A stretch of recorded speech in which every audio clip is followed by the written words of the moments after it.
Once again, welcome to the Florida Friendly Landscaping Professional Webinar Series. Today's webinar is Pruning and Young Tree Training. And we are fortunate today to have Dr. Richard Hauer with us. He is sitting in for Andrew Kozer, who was unable to make it. Dr. Kozer had an electrical issue with his house. So I think we've all learned to be a little flexible with webinars and things like that. So Dr. Hauer was very kind to step in. He will be providing instruction on preventative pruning to promote good structure, making trees more resilient to storms and other natural forces. This webinar is still approved for one ISA CEU, as well as FNGLA, LAIF, DBPR, and FDAC CEUs are also approved for. If you do want a CEU, there's a $10 administrative fee. Otherwise, the webinar is free. I'll go ahead and I'll put a link in the chat in case you haven't had a chance to make payment for that CEU. We'll be submitting the CEUs to the licensing agency this week, either tomorrow or the next day. I like to give people a day or so to have a chance to sign up for the CEU in case they hadn't already done that. And this is part of a monthly webinar series on the second Tuesday of the month at 10 a.m. So our next CEU or our next webinar will be Turf Management to Protect the Environment with Dr. Alex Lindsay. And it seems like everybody's very familiar with the chat box. I love to see that. Your microphones have been muted, but please put any of your questions you have into that chat box, and we will answer those at the end of the webinar. And you may have already noticed that a survey invitation has popped up in your web browser. So after the webinar, please take a moment to fill that out. It really helps us determine if the educational programs are meeting your needs and what we can offer in the future. And with that, I'm going to turn this over to Tom Whitman to introduce today's speaker. Claire, thank you so much. And I am Tom Wickman. I'm the Assistant Director for the Florida Friendly Landscaping Program, and I want to welcome you to this month's edition of our professional webinar series. It's my pleasure to introduce our speaker today. It's Richard Hauer. He's a professor of urban forestry at the University of Wisconsin-Stevens Point. He teaches courses in urban forestry, nursery management, woody plants, dendrology, and introduction to forestry. He received his bachelor's degree from the University of Wisconsin-Stevens Point, his master's from the University of Illinois, and his PhD from the University of Minnesota. Rich has conducted research in tree biology, urban forest management, emerald ash borer management, trees and construction, tree risk management, and ice storms. Hopefully, we don't have to deal with those here. He was honored as the 2018 L.C. Chadwick Award for Arboricultural Research. He has published over 130 publications and presented over 300 talks throughout the world. Today, it's my pleasure to introduce Dr. Hauer while he presents Pruning and Young Tree Training. Go ahead and take it away, Dr. Hauer. Hey, thanks, Tom, so much. And my pleasure to be here, sitting in, standing in, talking in for Dr. Andrew Kozer, who's actually a good friend of mine, good colleague. And I've known Andrew for almost 20 years now. It's been my pleasure to work with him in many occasions. This is being one of them. So today we're gonna talk about tree pruning. We're going to talk about using actually A300 as kind of a backdrop for my presentation here today. Hopefully demystify some of the aspects of what A300 is all about, how to actually integrate it, but more importantly, is it something we're doing for the tree or to the tree? So I always like to start presentations. I love being in groups where we can actually make this a little more interactive, and you don't have to shout out. You can put it in the chat if you want, but what's your favorite tree? Now, if I was in Wisconsin, perhaps it'd be sugar maple, just because it's our state tree, and you know, who doesn't like a pile of pancakes with maybe some maple syrup on top of it? But nonetheless, here's some former students, and they're at the end of the life cycle of this sugar maple tree that was a high-risk tree. It was dead, severely declined, and removing it.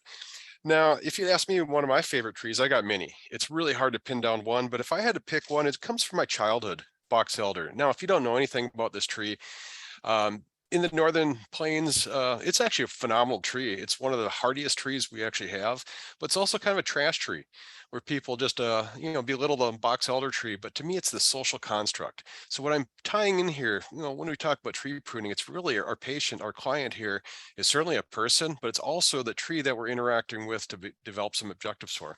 The reason I like this tree, because again, as growing up as a child, it was a tree that my grandpa built a tree fort in for us. It was the first tree I ever built a tree fort into. And professionally, I was working for a municipality and I had to give a deceased and descent order to a young person who built a tree fort in one of our city box elder trees. So, that's my history of box elders and tree forts. Now, if I was down in Florida, I'd probably have to pick your state tree, the sable palm.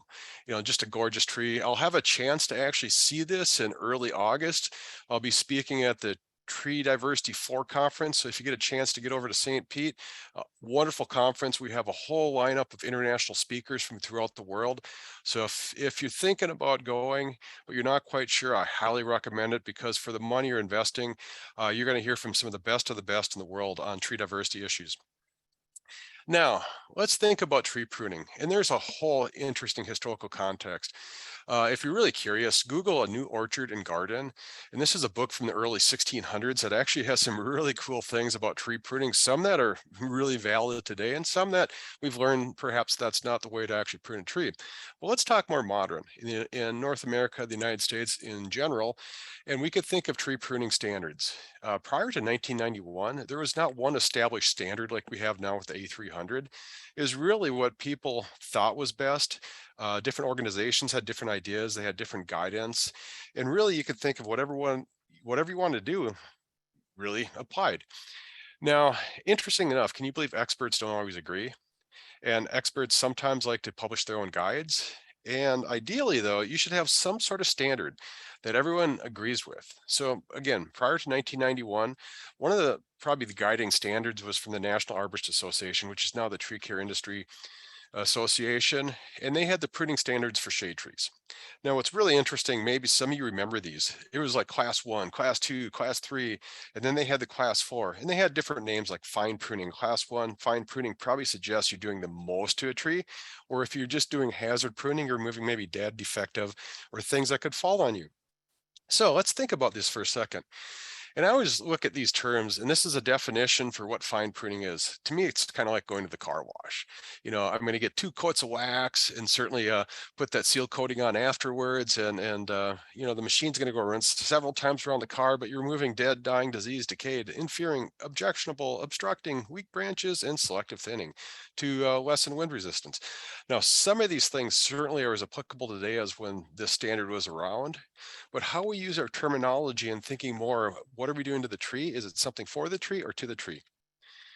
And here's some terms. Some of these of these terms, 2 are still in use today and 2 have become obsolete.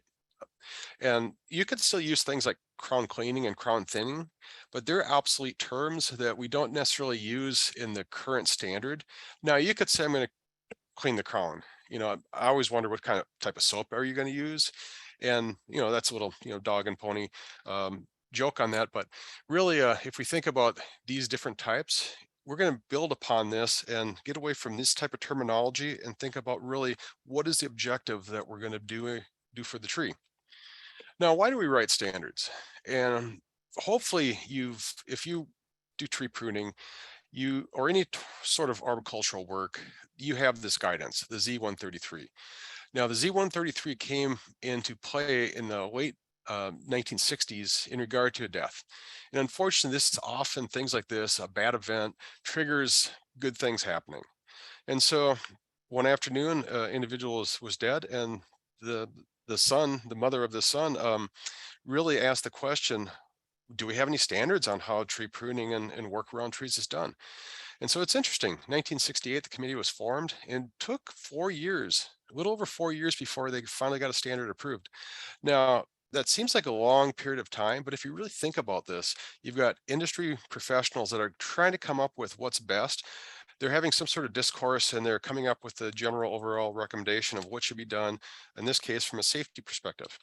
Now, a lot of different tools. Now, some are a lot safer than others. We got different pruning tools, from bypass pruners to anvil type pruners, different types of saws, certainly chainsaws, great tools. And, regardless of how you're actually pruning a tree, certainly safety, PPE, can't be overstressed at all. Now, I'm one of these individuals that had a kickback. I was 18, and this was before I was trained. This is back in the days in the 1980s where our only PPE was actually a hard hat. Old home light chainsaws, the old professional ones that were actually really good. No hearing protection, no chaps. I don't even think we even knew about chaps back then, except chapstick that you put on your lips. But nonetheless, certainly safety is of utmost importance. And if you don't know what a kickback is, certainly first of all, if you don't know what a kickback is, I'd highly recommend not using a chainsaw until you actually have had some proper training. But nonetheless, safety, safety, safety. Now let's get back to actually the tree side. Why do we do tree pruning? Now, I suspect you could go in Florida someplace. I could take you in places, Wisconsin, where topping still occurs. I actually have a distant cousin who's a tree topper. Yes, I do have a distant cousin who is a tree topper, and he just thinks that's the way trees are supposed to be pruned. And you could tell what size bucket truck he typically has at the height of the trees of the pruning. I think he's at 55 feet height of tree pruning now based on his bucket truck. But nonetheless, we certainly know this is not the proper way to prune a tree. What we also know in regards to like storm work, there may be times where we're using some sort of internodal pruning as a guide and then lateral branches later on that we're going to correct. We're going to talk about that a little bit here today. Now, standards are voluntary. They're an industry consensus. They're final authority, and they're really a guide for writing work specifications. Now, if you could just say, hey, I'm going to prune trees according to A300, the A300 standard itself really doesn't give you guidance on how to prune a tree.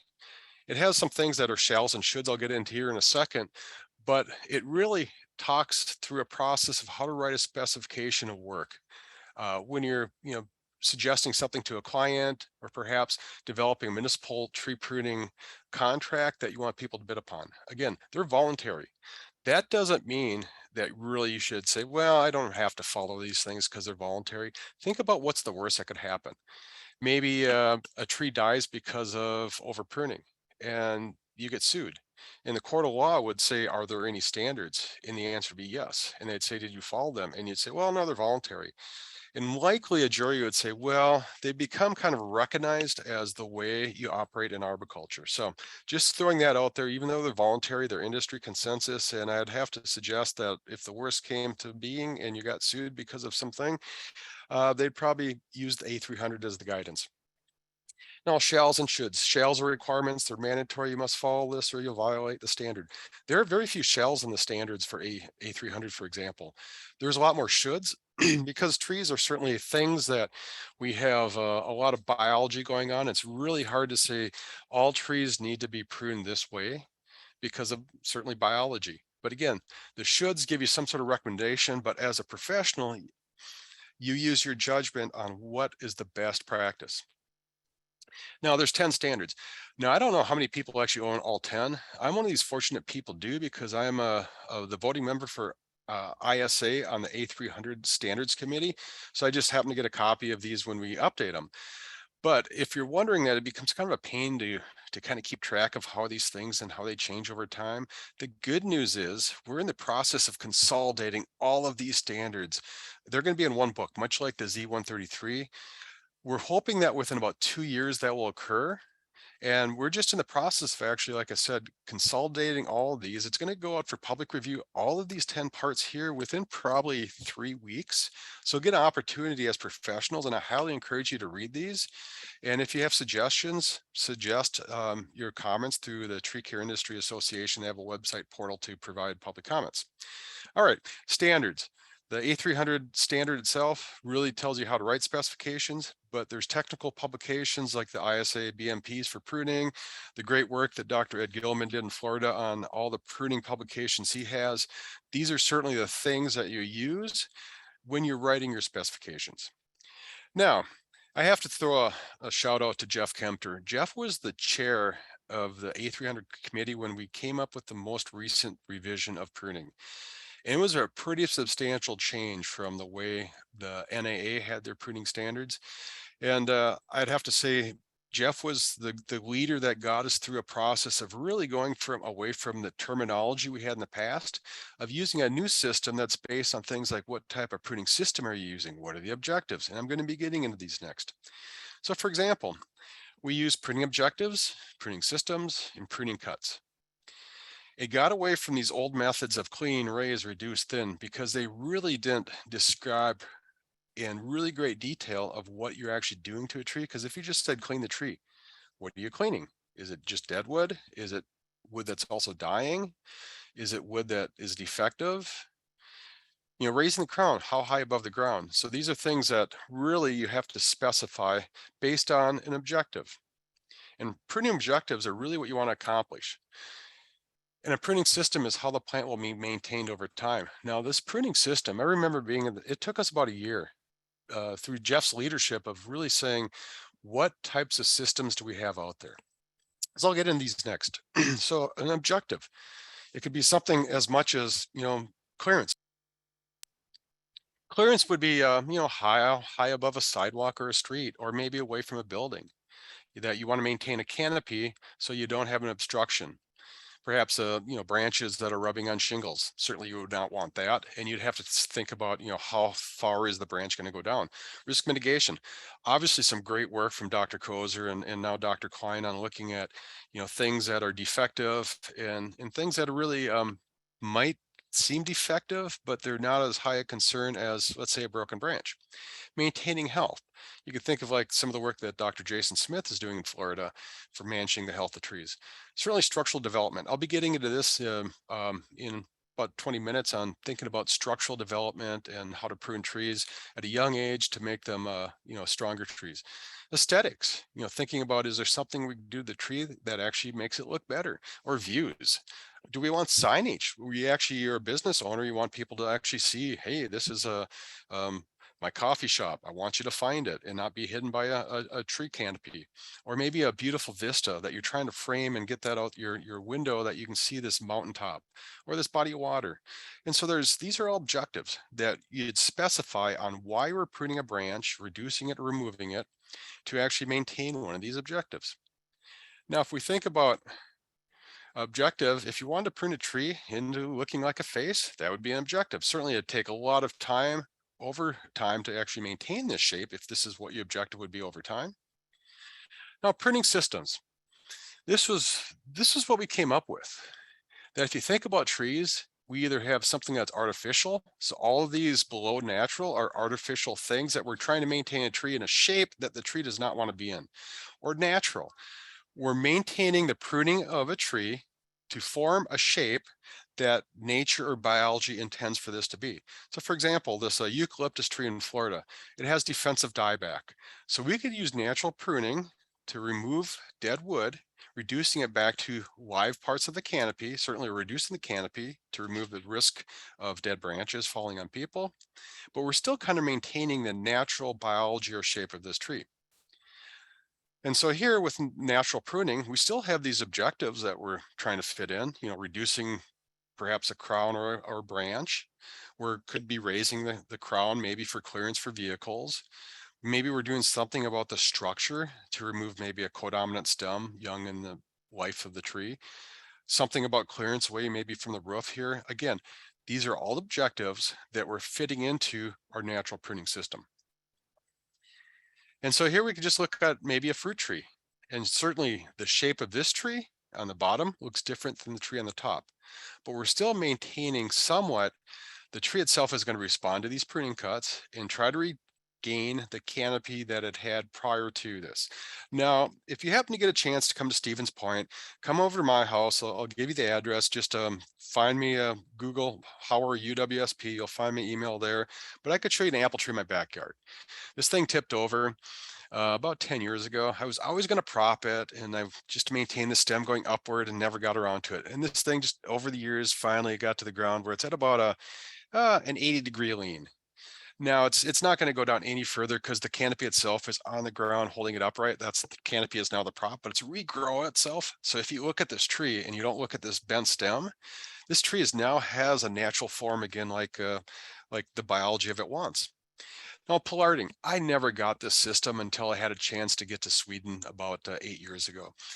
And if you get a chance to go to the ISA conference, near that conference location, you could see these pollarded London plane trees. So these sycamore trees are pollarded. Why? So people can see just beautiful architecture. I finally got pollarding. Certainly I understood pollarding from being taught that it's a method where you're pruning back to a node. And this is done on a repeated process, and it could be for certainly the functional look of a tree, but more so back when pollarding started, this was all fodder for animals, or maybe it was branches that were used for cooking and heating purposes. Topiary, just forming it into whatever form you want. In this case, it's a dolphin. A spalier, this is a pruning system where you're using some sort of lattice system. It could be wires, it could be a wood fence, but you're training branches and attaching them to a structure, a spalier, or pleaching. If you get to Copenhagen, Denmark, there's a park where this image I took, some of the most beautiful pleaching in the world. This takes a lot of effort. This is an annual basis where trees are pruned. In this case, it maybe has a meter wide width of the canopy. And the height of this is maybe 25 feet in height or so. But nonetheless, it's a shape, and these branches are intertwined together. So now you have this huge community, and just aesthetically, it is gorgeous. That's bleaching. Now, there are some shalls and there are some shoulds. In the standard, thou shall not top a tree. Now, I know in Florida, there's some ordinances that you have in some communities that actually prohibit the topping of a tree. And for good reason, okay? Topping of a tree, the indiscriminate coming back, you've got wall one, just the vertical ascent, or in this case, descent of discoloration, decay into a trunk goes quite rapidly. Okay, some trees, certainly compartmentalize better than others, but nonetheless, biologically, not a good practice. Topping does happen certainly because of storms where a branch will break internodally. So a tree does get topped naturally.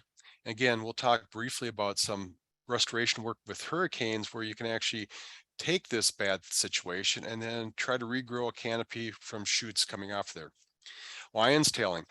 A lot of the stuff when I was first getting into learning about pruning in the 1980s, lion's tailing was one of these practices we just did. Why?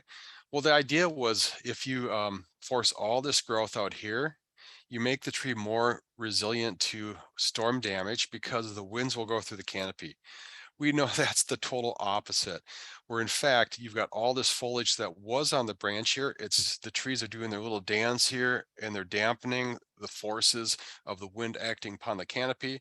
So now what you've done is you've forced all of this growth at the ends where it's really whipping in the wind, and these are more likely to damage from a storm. Now the tree itself will respond to lion's tailing. And if it's a shade intolerant tree, it'll get vigorous regrowth along the stem. Even if it's a shade intolerant tree, you can still get vigorous regrowth.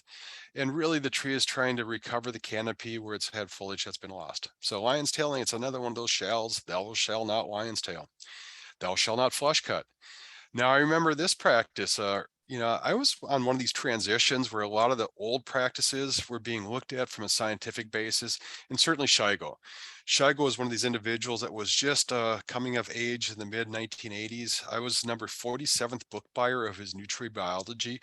I still wish I had that invoice, but Al, in his classic way, he had always signed his invoices back then was touch trees. And it was just classy. But Alex said, let's look at biology and let's look at how trees respond. I'll end or near the end of my presentation, I'll talk about the size of wounds and its effect on potential internal discoloration, which could then lead to decay later on. But we know we're damaging trunk tissue is really what we're doing here, rather than pruning up here right to the branch collar and protecting trunk tissue. That's really what it gets down to. And if you read some of the old literature, what they would say is flush cuts are great because you get a rapid, vigorous growth of tissue around this wound. That's true, but it's not beneficial to the tree. So don't flush cut. All right, so let's look at specifications here. Really, if we think about it, when you specify, if you're writing a specification or you're actually really bidding on something for a municipality, where's the location of the plant? Okay, is it in the backyard, is it in the front yard, is it in the side yard? And a little safety, or I should say, a tip of the day to prevent some really painful litigation of working on the wrong tree, take a physical picture and put that within the pruning dossier of the work that's going to be done. Now that may seem kind of weird in a sense of why would you want to put a picture, because you not only could show what the tree looks like and relative to the landscape, so a crew is perhaps getting to the right tree, but also you could then actually identify on that photo the locations of things to remove. So for example, the parts to remove. Is it a dead, living, or some sort of other branch? Certainly what type of objective or system you're using. And I could tell you a few lawsuits I've been involved with it as a professional expert going, here's the value of this tree. And it could have been prevented if they would have had, a picture, because sometimes the address gets somehow misread, or numbers fall off mailboxes, or things get written down incorrectly. But if you have a picture that you can actually verify, this looks nothing like the tree that I'm supposed to be pruning, and then consult to make sure you're at the right place. Now, pruning dosage. Important thing, younger trees can tolerate more removal of biomass than older trees. And these are just some guidelines. If you go to the scientific literature and say, boy, a young tree can tolerate 50%, you'll have some evidence that suggests young trees can tolerate more removal of living mass than older trees. But these are guidelines of it doesn't say go up to 50%, but as you start going beyond 50%, especially for mature trees, especially if they're a conifer, that could be the tipping point from being alive to being dead. Okay. And so these dosages of removal are really biological basis, but these actual percentages of 50, 25, 10 are kind of guidelines that maybe 20 years from now we'll have a much better guidance of yes, don't go over 7% with particular mature tree because this bad thing will happen later on. But again, these are guidelines. Younger trees can tolerate more things than older trees. Now let's think about the specifications, the type of pruning cut. We're going to get into removal, reduction, heading, and shearing. We'll talk about size ranges. We'll talk about really debris, and really having a plan in your pruning specifications of where debris goes, and then time frame. Now there's really two cuts, and you could think about maybe four, but you remove branches and you reduce branches. And really with reduction, you've kind of got subcategories in a sense. You've got heading cuts and shearing cuts. So reduction is nothing more than reducing it back to a lateral branch. Okay, where removal was actually removing a branch back to the parent stem. Reduction is nothing more than the parent stem back to lateral branch. And I hope every one of you on this call here today, all 160 or so people, know this by memory, because Dr. Ed Gilman was certainly one of these individuals that did a phenomenal job over his professional career at the University of Florida of really thinking about how to best describe what we're doing to a tree, and then using terminology that really makes sense. And then heading cuts. Okay, nothing more than internodal, or it could be at a node. Now this is topping, but there are times in this particular case, this is actually a restoration work. There's actually shoots at the end that the objective is to later on grow one of these into another part of the canopy.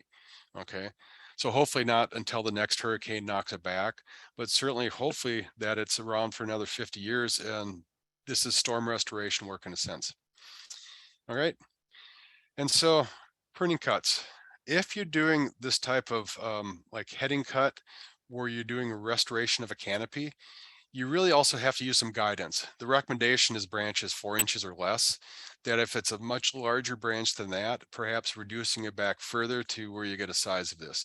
And you've got sprouts, and it's later on sprout management, that you're coming back 2 years, 3 years, 5 years, depending on the species and objective of the plant, to then make a decision, is this a shoot that you retain, or is this a shoot you remove? And then shearing cuts. Really, if you get over to Europe, and you don't have to go to Europe for that matter, there are some great examples in North America. Probably the closest one I could think to me is in Chicago, their botanical gardens, where they've used large trees, in their case, American basswood, as kind of a screen, but it's really a large hedge. And this happens to be a European beech trees in Malmo, Sweden, that are just gorgeous. And these are sheared annually. Okay, so a removal, reduction, heading, and heading.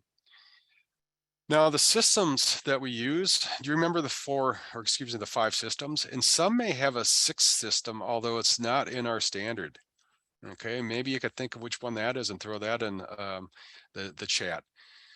And if you've already got it typed in there, coppice is one of them. I think of coppice as a forestry, as a regeneration mechanism for trees, but you're pruning, you're really basal pruning a tree. And then there's some species that resprout quite vigorously from the stump. That's coppicing. But you have natural, you have espalier, you have topiary, for example, and these are parts of the 5 systems.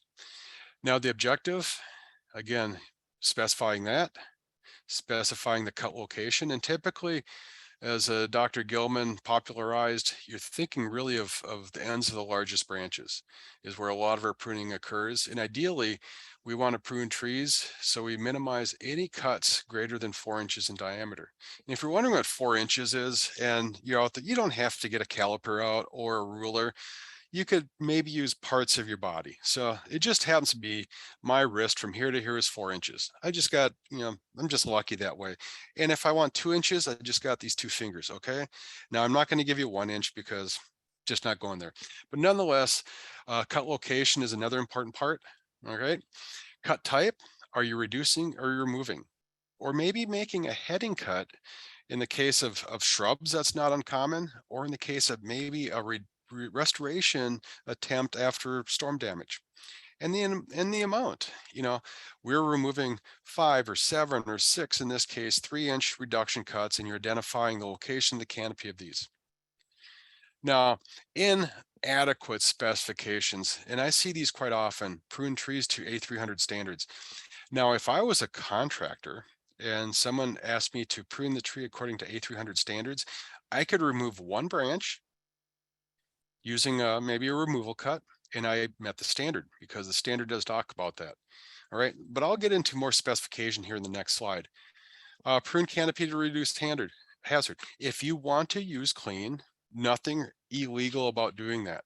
It's a kind of an antiquated term, and rather than saying clean, just say prune. Pruning crown to reduce hazard. It's really the hazard here that's important, or the high risk of things such as a broken branch, or raise crown for perhaps vehicles or pedestrians, or prune to improve structure, which I'll be getting into here, or pruning trees to achieve some sort of clearance, in this case, maybe away from electrical conductors, or maybe clearance for a vehicle, or clearance away from a building.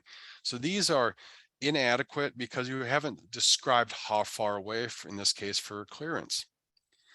Now let's think in this case, we've got a street tree collection, and if you're a municipal arborist and you're putting out for contract bid, we want to prune all our street trees according to the A300 standard. Really, you're lacking specification. And if I was a bidder, I would know not what to bid upon. So really, if I specified we want the removal of dead, declining, and broken branches greater than 2 inches, now you could maybe think, isn't this cleaning? Yeah, but you're specifying, what do you mean? It's dead, declining, and broken branches. Now, if an arborist cannot identify a dead, declining, or broken branch, that's a problem in itself, and certainly they need greater training to do that. And if you can't remember what 2 inches is, you could use, your guidance of your fingers. You don't have to get a caliper out there, but nonetheless, the guidance of 2 inches gives you an approximate size. And then distance away from streets, or above a street, or away from sidewalks, or away from buildings. Removal in this case, no more than 25% of the living foliage of individual tree or branch. Pruning to improve structure. In this case, a tree's less than 12 inches. And I'd say this is actually not bad guidance. From my experience in the northern United States, when you start getting above 12 inches, it becomes a little more challenging to prune for structure versus if they're 2 inches in diameter. And so you've got maybe a client here. They've got some, you could take a look at this picture. And if we're together in an audience, I'd take maybe 60 seconds for you actually to tell me, what are the objectives you'd come up with? In this case, maybe you're thinking something about like risk reduction. Or maybe you're thinking something about, boy, the tree and clearance maybe above the street or sidewalk or away from the building. Maybe you actually aren't thinking of this one, but the client was really concerned about leaves falling onto the building or roof. And they really wanted to make the tree leaf proof. Now, good luck on that, because you're going to, from this red maple here, this autumn blaze, you're going to get leaves that certainly will blow onto the roof. But if you can maybe eliminate direct overhanging, you can reduce some of the foliage from directly falling on top of the roof. And certainly they had a concern about maintaining the health of the tree. In this case, an autumn blaze maple, they do get wicked codominant stems. Interesting enough, from my experience with this tree, these codominant stems are not as bad as some other species. So for example, if you've been around Bradford pears, the original um, cultivar of the Calvary pear, oh man, these things get busted apart big time in storms, especially ice storms that I've worked with. But nonetheless, assuring the health in this case, maybe from structural and removing codominants. Now, a precise specification is you're seeing something about dead, declining, and broken branches. You've got some size. You're talking about distances away from a building. You're talking about how far above the walkway. You're talking about the sides of buildings. You're talking about how much living foliage. And there's still times where you can actually cite from the A300, in this case, section 8. Was specified that you should apply to all applicable portions. And maybe you could actually specify and pull this directly out rather than just referencing a standard book that hopefully someone has, but regardless, specification. In this case, you could also perhaps read some objectives out of here of maintaining the health by not removing more than 25% of living foliage, but being specific where someone could read this and go, okay, I could kind of get a sense of 1 inch, and I could get a sense of distances away from buildings. Okay. Now, the standards here. Highly recommend you maybe wait. If you've got the 2017 pruning standard, just wait till the consolidated version comes out, because I can tell you things will not change until that consolidated version comes out.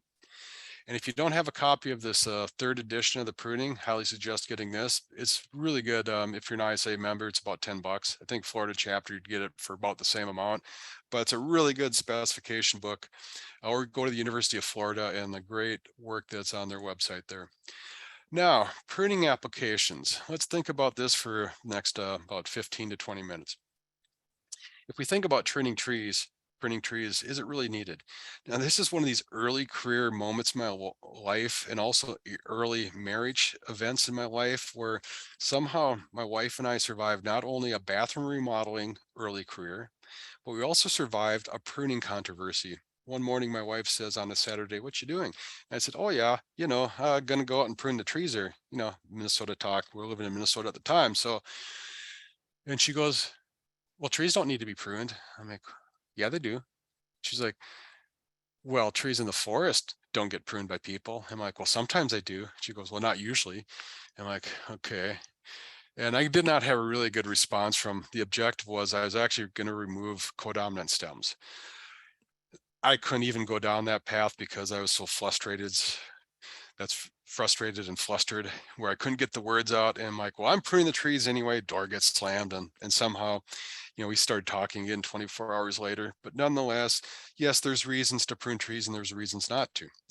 Now, pruning and planting, is this important? Now, this is still a controversial topic, by the way, that if you look at this last part, corrective pruning to remove defects, at planting, it's probably not a bad idea to remove broken branches or branches that are declining or dying. But just to prune at planting to compensate for the removal of root loss. Now, this used to be the common guidance: remove 1/3 of the canopy since roots were lost. Now, maybe some of you still go by this guidance. And I could give you this perspective, though, that when you do prune foliage, you're removing photosynthate manufacturing material. Okay, fancy word for producing carbohydrate, sugars. Roots don't produce energy. Very few cases. There are cases where you could have a root near a surface that chloroplasts get developed. But for the most part, roots are reliant upon the canopy producing energy for growth. So if you remove the foliage, you remove the potential energy for root growth. Now, but you're saying, yeah, but you're maybe not able to supply the moisture to the canopy. We'll get to that. The other aspect, you're removing buds. Buds manufacture auxin. Auxins are a growth regulator that stimulate root growth. So if you're removing a third, you're removing a third of the above ground component potentially to produce auxins. It's really a supply issue. And I'm sure none of you have dealt with supply issues over the last year or two. Now, it's interesting enough, if you look at some of the cool literature, Dr. Whitcomb and other colleagues, what they actually found out was pruning at planting just didn't make sense. And it all occurred by a fluke. By Whitcomb was doing a study where they were only able to prune about 40% of the trees. The other 60 they could not get to because of weather. And they made an observation, unpruned trees actually grew better. It's been replicated many times since with the same outcome. And really this diagram shows it really well. Some work from Walmsley from England, where they found if you don't water things, they do not grow well. Doesn't matter if they're pruned or not, but if you water things adequately using specifications like 1 gallon per caliper inch in Florida, on a maybe a daily basis right after transplanting, and follow Dr. Gilman's prescriptions for watering, unpruned watered trees will grow better than pruned trees that are still watered. Okay, again, getting back just the biology of a plant. Now, one of the best things you can do to a plant is formative pruning, structural pruning at a young age. Making that decision 50-50, this one or this one. Okay, maybe there's a reason to retain this one because this had a busted top, but nonetheless, a decision was made 50-50, okay, 50-50. But you're removing this for later on structure because why not? Codominant stems. Now it becomes a little more difficult. Which one? 50-50, okay? And I'd say, okay, fine, this one. Why? It's actually a little bigger diameter just because the canopy is going to look odd. Which one? This one, or this one? It becomes a lot more challenging. And by the way, this is about a 12-inch diameter tree. And then if you don't, certainly cracks could occur and then they become boom boom trees. And this is an ice storm that took this hackberry down. Was it the ice storm? No, it was a tree set up for failure because of the ice storm. Now it's interesting enough, you can find cases, and this is a cool example from Dr. Richard Harris, the author of the arboricultural text. But this was a picture that they left a tree with codominant stems that actually had a pretty strong attachment. It was a walnut tree. And this is what it turned out to be 50 years later. Okay.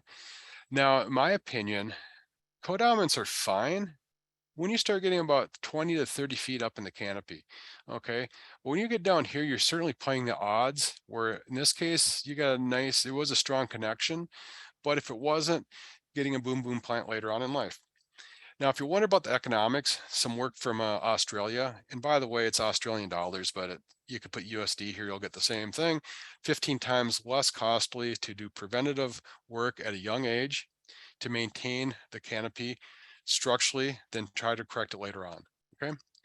And if you don't, some work from my part of the world, my good friend Gary Johnson, he was my PhD advisor and good friend of mine. He found after storms, and this is about 15 years of data, that about 85%, 84% to be exact, using his statistic, of storm damage was associated with pre-existing defects. Okay, so just put that into context. Structural pruning at a young age not only is more economically efficient, it is also biologically a much better situation than picking brush off the ground. And then you've got, in this case, a large wound caused by a codominant that was there, started 50 years ago.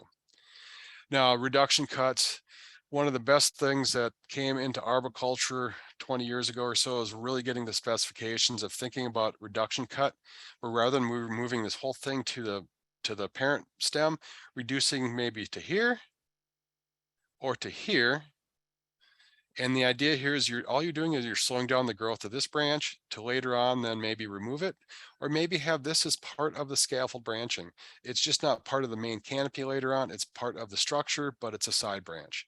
Okay, so reduction pruning at a young age, it's actually fun pruning, especially when you get a chance. If any of you have been involved with this long enough, you come back and look at a tree 5 or 10 or 20 years later, and you get this whole idea of, I created this. It's just numbing. All right. So again, whether you do a light pruning or moderate, okay, in this case here, you're moving here, or you're moving more. Okay, if I can't get back to this tree for 3 years, I might do a more moderate pruning. If I can get back to this on an annual basis, maybe I'm going to structure moving here, and then the next year here, and then finally here or here. Okay, so I've got this idea of this structure I'm forming, but the amount of dosage I'm taking off at any time is dependent upon how often I can get there. Now, pruning young trees, really broken and dead from a hierarchy. If you're doing some sort of triage, spelled T-R-E-E-A-G-E. And then if you're thinking about, forming that central leader, my guidance is 20 to 30 feet. I really don't want to have lower in the canopy where I've got structural branching that becomes a dominant part later on. I really want to think about forming this permanent scaffold branches lower, and maybe where it becomes more of a decurrent form higher in the canopy. Again, in my perspective, 20 to 30 feet. And then selecting that lowest part where you actually want to have canopy versus no. I've seen great examples of trees that are left to grow all the way to the ground. If you've seen tilia, basswoods, I've seen basswood trees that are unpruned. You do not have to have trees pruned up to a certain height. Certainly if you've got automobiles and branch canopies are going into traffic, that's never good. You'll get kind of UPS truck pruning. Okay, maybe you've seen that before. But regardless, you're getting some sort of objective of where you want that lowest permanent branch, and then really thinking about later on the structural scaffold branches that you're making. Now I'll put paints on. Now I was doing a little research here for cases in Florida. I could not come up with any cases, and perhaps you have some from a disease management perspective, and maybe you could tell me that during the Q&A or put it in the chat. But in my part of the world, oak wilt is a important aspect. And if we've got an oak wounded about mid-April, early April, mid-March to about mid-July or so, we've got the insects that transfer oak wilt are abundant. And all we're doing is we're putting on a sealant. And you have to have this on really quickly, within about 15 minutes or sooner. Really, as soon as you make a cut, you need to put some sort of sealant on. I wouldn't use asphalt paint. I'd use something like latex because it's not detrimental to tree tissue where asphalt can kill things. But regardless, if you don't do this to an oak tree in my part of the world, you're running the odds if oak wilt is an area of that tree becoming infected through that open wound carried by an insect that visited the infected tree. But normally we don't paint wounds because we just know it's a bad thing. Now, this is some data that if you've not seen comes from Germany, where they found as you start getting above about 4 inches in diameter, you'll get much greater discoloration internally. And so these are trees that were pruned properly at the branch collar, but as the wound size got bigger and bigger, you've got greater areas of discoloration inside the tree. And certainly over time, as trees aged, okay, the discoloration became greater. So again, 4 inches was kind of the guidance. Smaller is better than bigger. And as you start getting above 4 inches, you get kind of this exponential amount of discoloration inside of a tree. And if you're just curious, takes observations, you got big wounds and they may look good. And then over time, you actually start seeing where you get the decay and a cavity forming inside of a tree. Now the aspect ratio, if you don't know this one, it's pretty simple. You want to maintain an aspect ratio somewhere around 60 to 70% of the parent stem. Okay, you wanted to have it less than that. In this case, this is 2 inches. Okay, versus 4 plus 2 more, 6. And so divide 2 by 6, you get 0.33. So this is not a bad size diameter relative to the parent material. You don't want to get this any more than about 2 times this diameter. Otherwise, you're getting in a situation where this tree would be more likely to break from a storm than if it's a smaller branch. Branch collar, I still remember learning about this in 1985 in arboriculture, where the big controversy of flush cut pruning versus branch collar became a thing. And why? Because you've got that chemical production area within a branch. And then the 3-step method, boy, there's times you cut corners and all of a sudden you get a tear and you shed a tear because you goofed up. There's sometimes you even follow this correctly and just all of a sudden this cut snaps and still goes all the way down here and you get a little tear, but you greatly minimize that. And certainly if you've got thinking about a branch collar of how trees naturally die, you've got this protection zone here. And so in your pruning, you're really maintaining the vigor of a tree where they've got that natural protection zone. Okay. And as you get bigger, you get more discoloration. Flush cut pruning, don't do it. Stubs, don't cut them. Now, I do have to tell a quick story though, and on the home stretch here. A few years ago, before I married my daughter, I was at my in-laws' house and visiting my bride-to-be and her family, and my father-in-law was showing me all his great flush cut pruning of his fruit trees, his apple trees, and he was a sheet metal person, could do wonders with HVAC equipment, but give him an arboricultural saw and mishaps would happen on a regular basis. But he goes, "Hey, what do you think about my pruning?"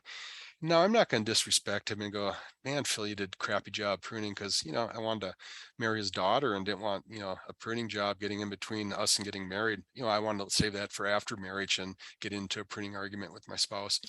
But nonetheless, I said, "Well, geez, I bet you're going to have great fruit production next year." And nonetheless, there are cases where if you greatly wound a plant, in the case of apple orchards, you can actually get a tree to vigorously respond the following year with fruit production. There's some evidence of that, and that did actually happen. All right. And so the nice end aspect of seeing this nice circular wound closure, and really, how do you get good at this? If you're like me, you screw up. And if you start getting like right here, they cut a little bit too far into the branch collar. But if this was a nice donut looking shape all around, you'd get really good situation here where you've hit the branch collar, versus if a flush cut or too far inward, you'll get a little different looking callus growth. Now, if you thinking about all the things we do to a tree and think about A300, I think using that system that we've developed is just fantastic, especially when you think about most of the work we do is natural pruning. Okay. Now, do you have to specify I'm going to naturally prune a tree? No, but why not use that terminology, because that's how we set things up. Okay. I don't know how many have actually ever planted a tree. I've done one in my life. I've never done topiary. Okay. Well, no, I have, because I used to prune shrubs on the farm. Hated doing it. I think it was a penalty for staying out late at night. My father would give me the head shears the next day, and I hated that. It was misery, in my opinion. And my pruning of shapes actually did not look like a shrub should be. It kind of looked like a mangled shrub topiary. Spalier I'd love to do someday, just haven't done it. It's on my bucket list, but nonetheless, most of the work we do is natural. Picking objective, is it for risk management, aesthetics, clearance? Where you're going to actually prune a branch and specifying that so someone else could look at what is specified and they could say, yes, I understand this. Oh, it's 3 6-inch branches. And they even have the photographic evidence to show me where. So I'll stop here. I'll open up for Q&A. Appreciate the time to journey down virtually to Florida here. I'll be down in about 3 weeks in person, so I got that going for me. 70 degrees Fahrenheit in Wisconsin here today. I hear that's not the case in Florida, so I better get acclimated by, I don't know, just finding some warmth someplace. So I'll turn it back to my great colleagues here at the University of Florida. Rich, thank you so much. That was, you covered a lot in that the last 50 minutes or so. And a few questions have come in. One of them is, how do you come up with the pruning amount while looking at a tree? And is that subjective? Yeah, it is very subjective. And all I could say is it's really, when you start pruning a plant and you look at the volume of stuff on the ground, I don't have a good guidance. There is actually some that if you'd look at biomechanically a tree, and this is work that Leonardo da Vinci came up with, and you take the parent stem and you measure the diameter above that, all of the branches that come off of that parent stem, if you sum up the square area of those, they equal the square area of the parent stem. And so off of those branches, you could pretty much make the assumption that the biomass is equal. So you could use diameter in a sense to then come up with some sort of guidance.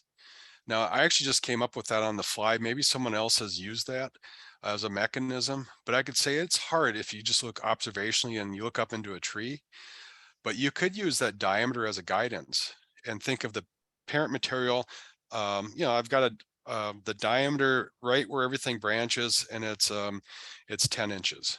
Okay, multiply 10 or square that and multiply it by 0.005454, you'll get a basal area, which is really a square area, or fine, use square area, I guess use pi r squared.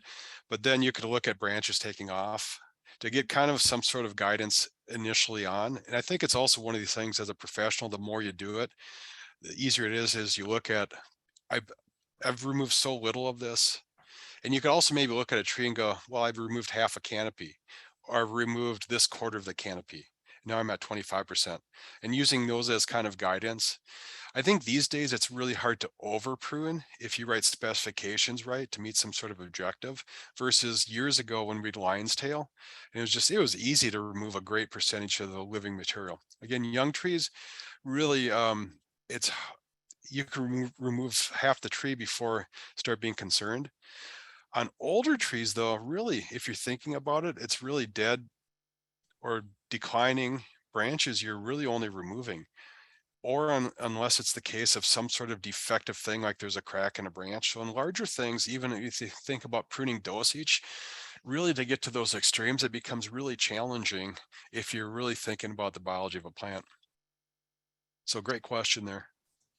Super. I've been kind of watching the chat as you've been going through, and a lot of people really appreciate the information that you've shared, and it's they appreciate the fact that you took a fairly complex topic and made it easy to understand for people of all levels. So a lot of good appreciation.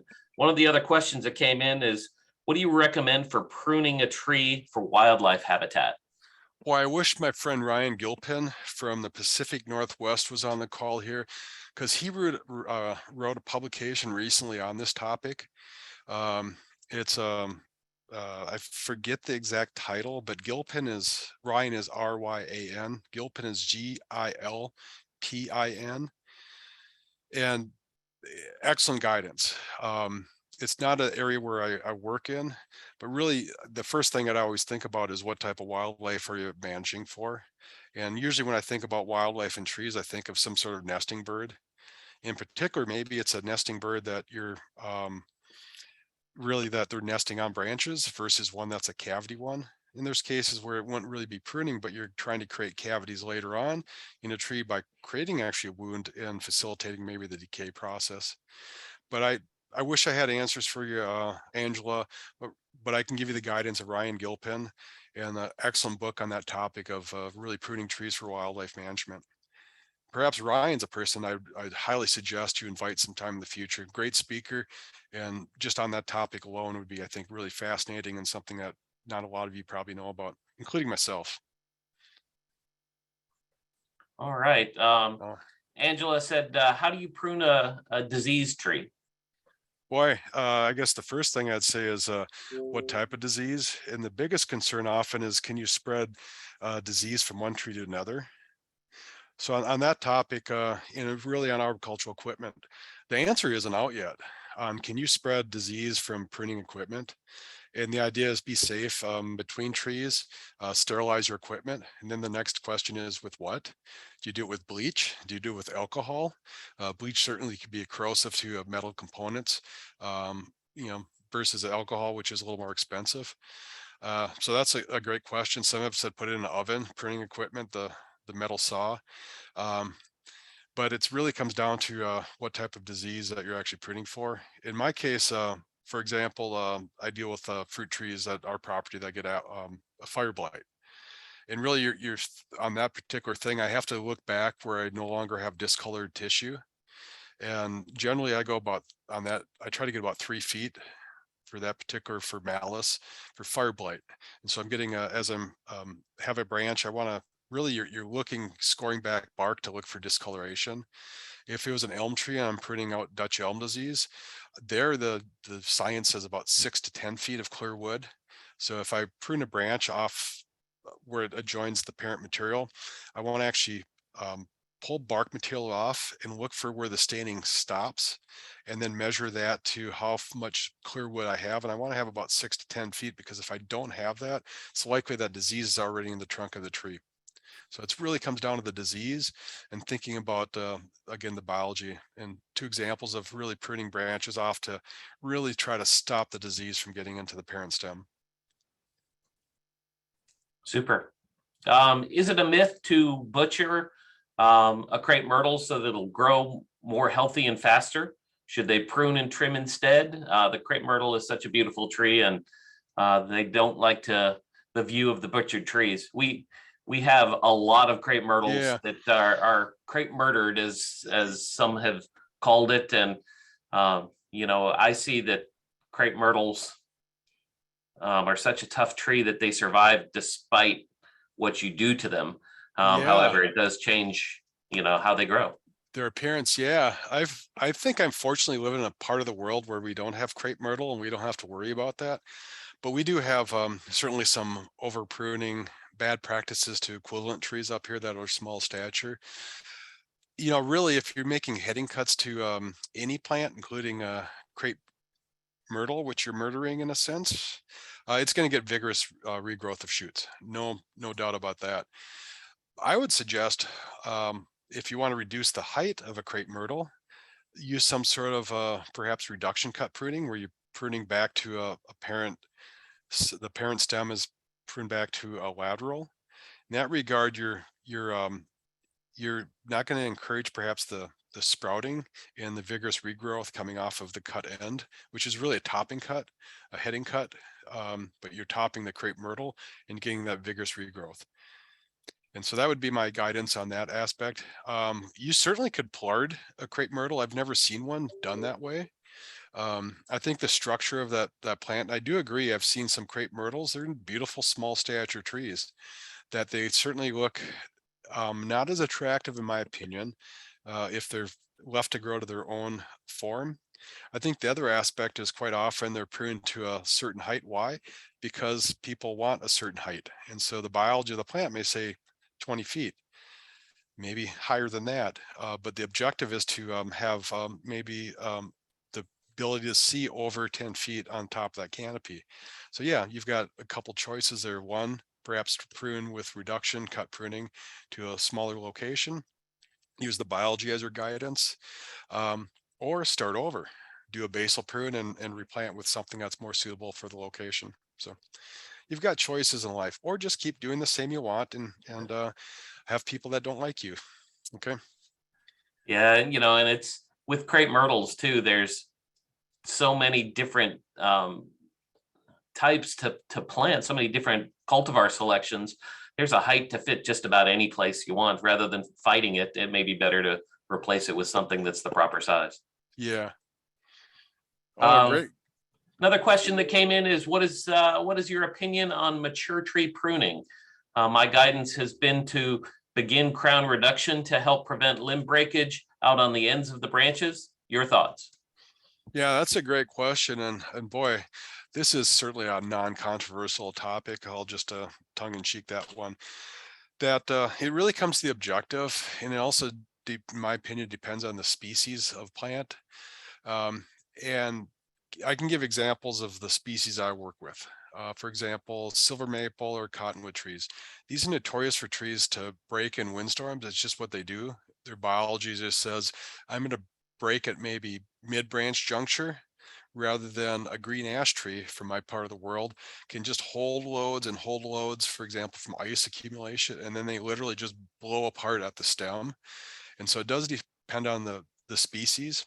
You certainly can reduce the length of a branch to reduce its lever effect or its lever effect. And certainly crown reduction has some great work these days to reduce the tolerance for a tree for failure from storms, especially when you deal with trunks and the amount of decay they may have in them on large stature trees. The old guidance of, a tree can tolerate up to about 1/3 of sound wood and 2/3 of not sound wood. And that's kind of the tipping point. That's not actually totally correct.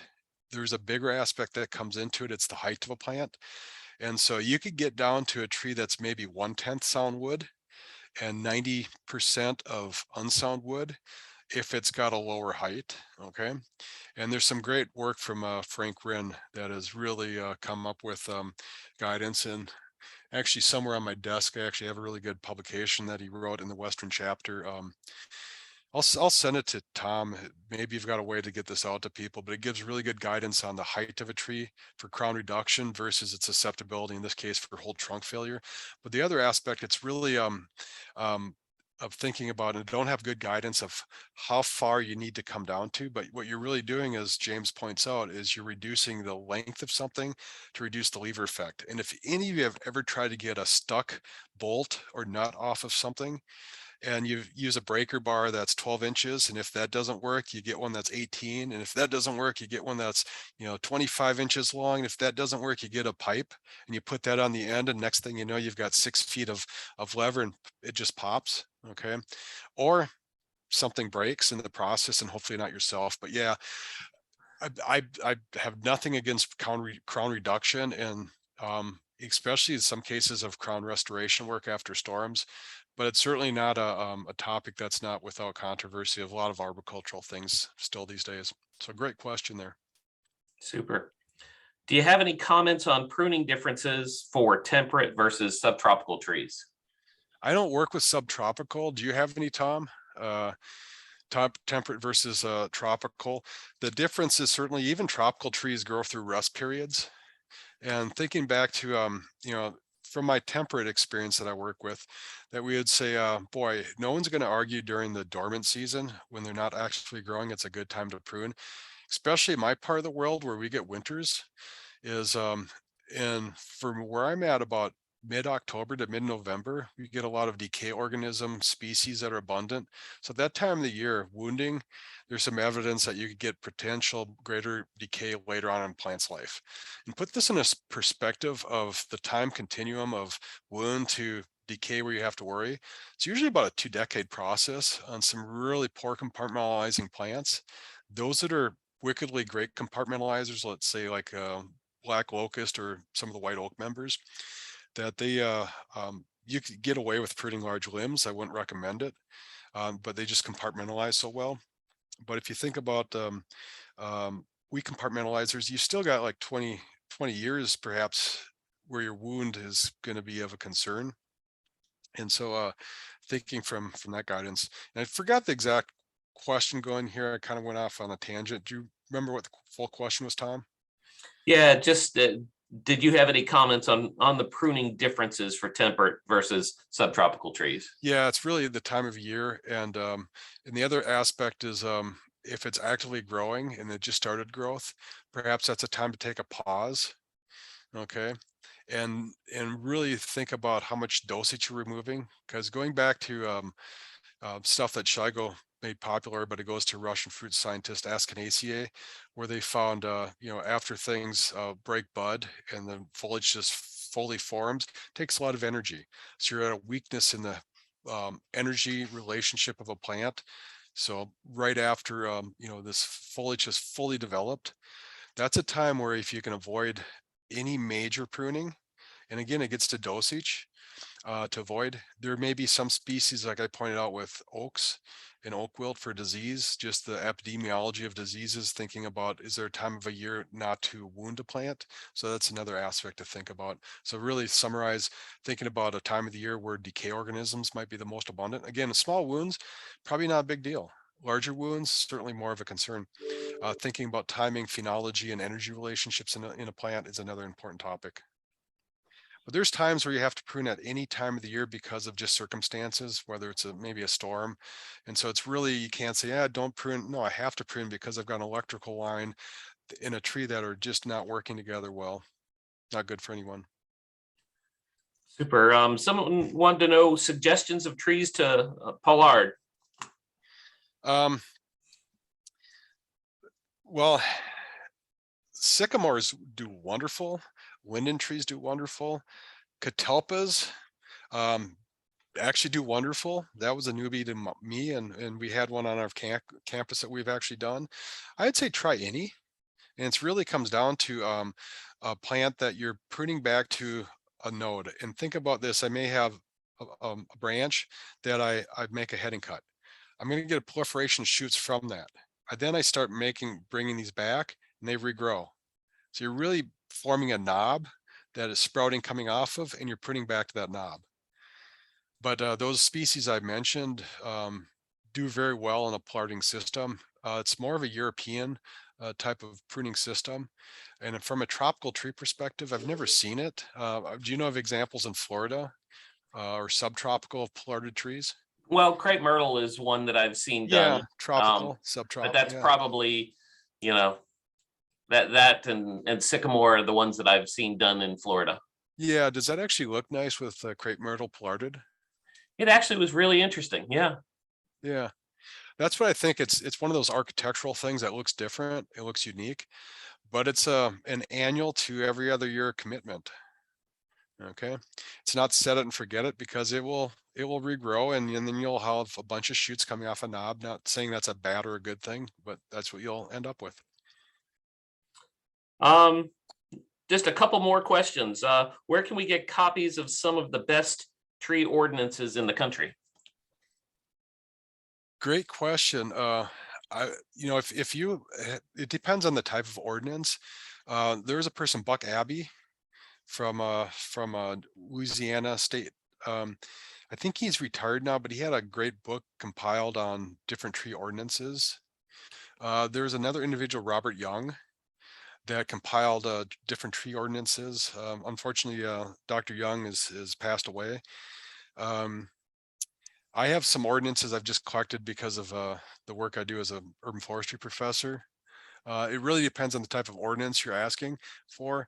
The thing I would probably suggest in any state is consulting with your state urban forestry coordinator, because it's not uncommon that if you're a Tree City USA, that providing evidence these days of one of the 4 criteria in ordinances as being one of them, that they would have a compilation of ordinances, or at least the knowledge of who to consult with.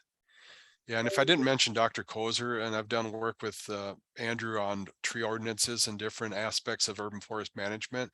And I know Andrew's compiled quite a few ordinances. So it'd really be, what topic are you interested in, to get some guidance of, of what to look at. Or the other aspect is consult with your Florida chapter of ISA. Let's see if they have some recommendations of really kind of the pathway of colleagues of who to talk to next. Terrific. One last question for you. Can you comment on your virtual background? Yeah, that's on my farm, a soil pit. So I don't know if you know Dr. Brian Chernbrock. He's a good friend of mine and colleague I teach with at the University of Wisconsin-Stevens Point. So Brian's a soil scientist, actually initially an urban forester by training at Stevens Point, and then just branched off into soils. But Bryant always had a backdrop of a soil pit. And so I was messing with him one day and by just pulling some soil pit online, and Brian thought that was kind of humorous. But I also have Bryant's students come out to my farm, and they dig soil pits to look at stuff. So Bryant shared with me one of the soil pits dug on our farm. So yep, it's soil actually at our property. Very I'm cool. at about 40 centimeters in the ground right now in my little soil pit virtual background. Dr. Hauer, thank you so very much. Again, You're this welcome. presentation was very appreciated by the audience, and certainly by Claire and I. We appreciate you taking the time, filling in last minute for Dr. Kozer, but it was absolutely awesome. I would like to remind each and every one of you that we'll be doing this again. August 9th is our next professional webinar. It'll be on turf management to protect the environment with Dr. Lindsay. That's at 10 o'clock Eastern time on August the 9th. Make sure that you fill out the surveys. It helps us plan for next year's presentations. So hope everybody had a great day. Again, Dr. Hauer, thank you very much. You're welcome. So should I still put August 9th down on my calendar just to hold it in case? I hope you're not having to fill in again.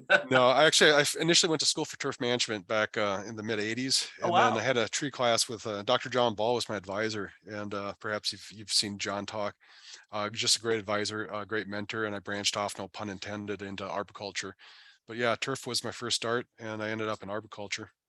So, but Very not cool. a turf expert anymore. So, Dr. Hauer, thank you very much. You bet. Take care. My pleasure. Everybody have a great day. Thank you. Thank you.